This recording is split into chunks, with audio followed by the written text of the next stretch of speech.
So I'm in Taj Mahal right now, a building that needs no freaking introduction. And in this video, we're gonna explore the city of Agra, the former capital city of the Mughal Empire. So the history of Agra actually stretches back thousands of years, and this place was even mentioned in the Mahabharata. But the peak of its glory was without a doubt when the city was the capital of the Mughal Empire for around 130 years. And the Mughal Empire stretched for 200 years from Afghanistan on the west to Bangladesh on the east to like beyond central India in the south. For the purpose of fitting the history of Agra into one video that I can present to you, I'm just gonna focus on the Mughal era. So right now I'm in Arambagh, which is 5 kilometers from the Taj Mahal and also next to the Yamuna. This is the oldest Mughal garden in India. It was built in 1528 by Babur, who was the first Mughal emperor. Babur was actually born in modern-day Uzbekistan, and he was direct descendants of both Genghis Khan and Timur, both of whom were the fiercest warriors or conquerors in the history of the world, not just Asia. And Babur, without a doubt, founded the Mughal Empire. In 1526, he met in a very decisive battle with the Lodi Sultanate of Delhi. And this sultanate at the time was controlling northern India. So even though the Delhi Sultanate outnumbered Babur's men by tens of thousands of people and had like 100 elephants, they were using battle tactics that were very outdated. And Babur, on the other hand, had very skilled soldiers and had artillery help from the Ottomans or the Turks. So Babur won that battle and he ended up taking over all of northern India, effectively founding the Mughal dynasty and setting up his capital right here in Agra city. Over the next few years, he won a couple more decisive battles, which further expanded the empire. Then a few years after that, in 1530, he actually died. And he was buried for a while right here in this garden in Arambagh.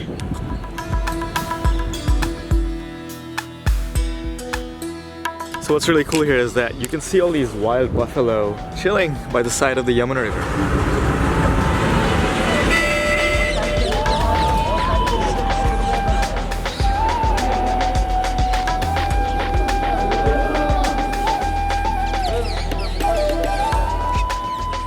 So this fort had been around for a long time. There's squirrels behind me. But no one knows how far back it goes. But in 1526, when Babur beat the Delhi Sultanate at the first battle of Panipat, then he took over Agra as the capital of his emerging Mughal empire, and he took over the fort. And this fort continued to be the main fort for the Mughal dynasty for more than 100 years, starting from there.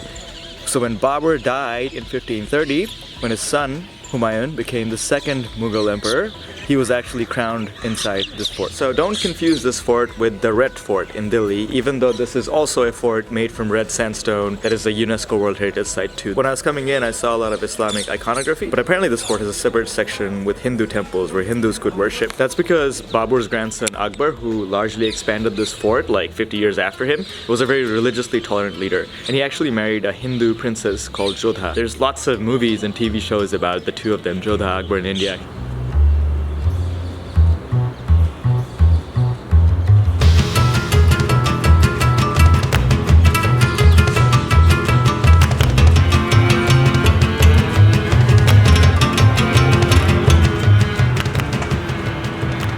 So inside the fort you'll also find parts that are made entirely out of white marble, because Babur's great-great-grandson Shah Jahan was actually obsessed with white marble and the color white. Okay, let's go back a second and talk again about Humayun, who was the second Mughal emperor and son of Babur. Humayun was actually very unlucky. He lost almost all of the territories that his dad gained. But then he got it back, and he got even more. And he was unlucky because he was betrayed very often by his family, like his brothers. And one of them repeatedly betrayed him and tried to kill him over and over again. And I think the best trait about Humayun was how kind he was to his loved ones. He forgave his brothers for trying to take over his empire and trying to kill him over and over again.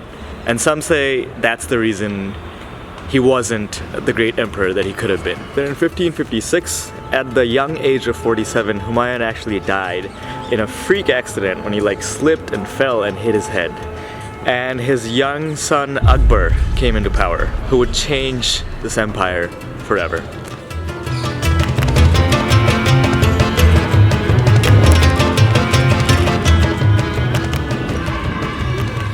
So right now I am at the tomb of Akbar the Great, and the structure looks awfully a lot like the Taj Mahal. There's like a gate behind me, and then there's the main mausoleum right over there. So Akbar came into power at the age of 13, but he became known as one of the greatest leaders of the Mughal Empire. During his almost 50-year reign, the Mughal Empire expanded 3 times in size and in wealth. And in order to keep his huge empire together, he came up with a central administration system that was very effective at the time. He was also very well known for his policies of religious tolerance towards people that were not Muslims in his empire. And through these policies, he actually won over the support of his non-Muslim subjects across his empire as well. I was definitely not expecting this here. I was walking out and I saw a bunch of deer just chilling in the garden.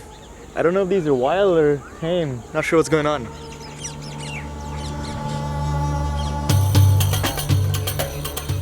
So I was trying to get close and try to get some shots of the deer, and then I saw what looked like 2 dogs sort of like walking nearby the deer, and then I looked closer and those are freaking wolves, like the Jungle Book.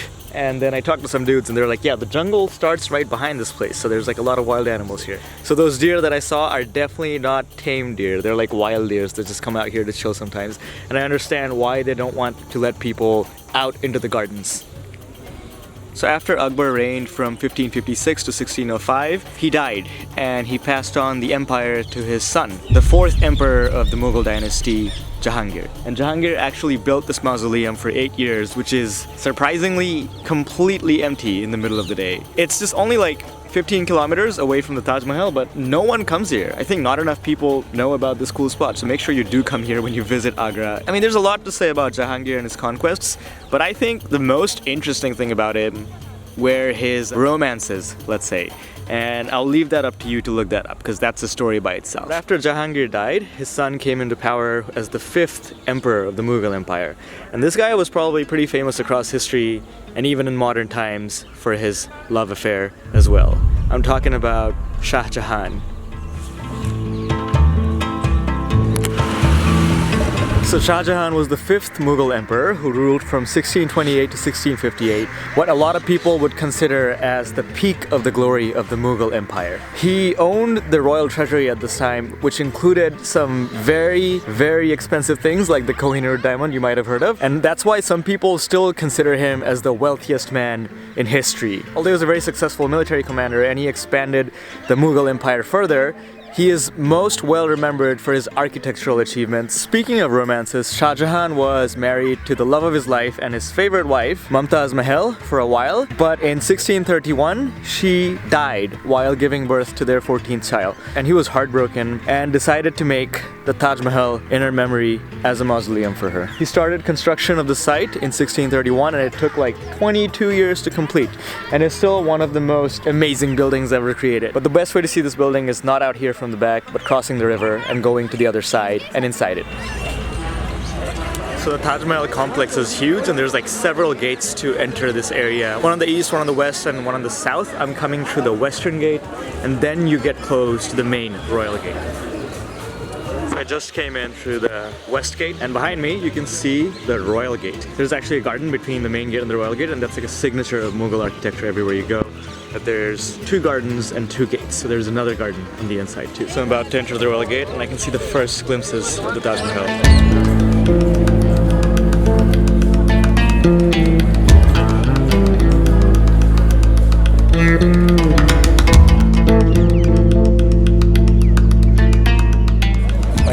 Is a mess today, but I am inside the main complex of the Taj Mahal, and behind me is the royal gate that I entered through, and on the other side is literally the Taj Mahal. I haven't been here for a while. Last time I was here was like 25 years ago.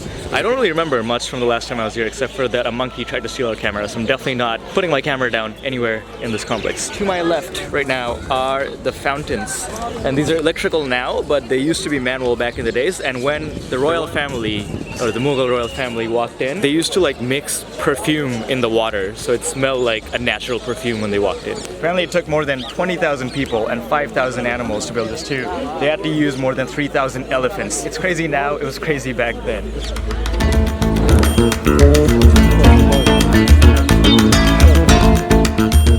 So one of the reasons the Taj Mahal is called the 7 Wonders of the World is because it's an architectural masterpiece and it doesn't use any paintings at all. So I'm sure you guys have seen the Taj Mahal and its minarets, but did you know there's a guest house right next to it where people used to stay? And on the other side, there's a mosque.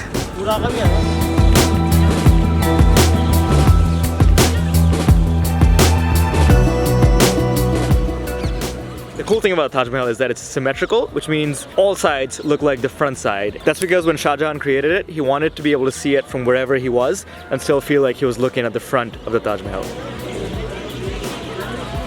But Shah Jahan, who ruled over the peak of the empire, was also kind of responsible for the decline of the city of Agra. In 1658, he moved the capital of the empire from here to Shah Jahanabad, which is basically Old Delhi, and then the city kind of declined over the years. And eventually so did the Mughal Empire. The ownership of Agra changed hands a lot of times, most notably to the Marathas for a bit, and then the British East India, and then the British Raj. But Agra was never the same again after the glory days of the Mughal Empire. That is it for this video, and I think that is it for this round of videos from India, because I'm leaving the country. If you like this video, don't forget to hit the like button. If you want to see more videos by me, feel free to follow my page or to subscribe to my channel. If you want real-time updates about my adventures, feel free to follow me on Instagram at Nadir on the Go. I'll catch you guys in the next video from I don't know where, but it's probably gonna be another country.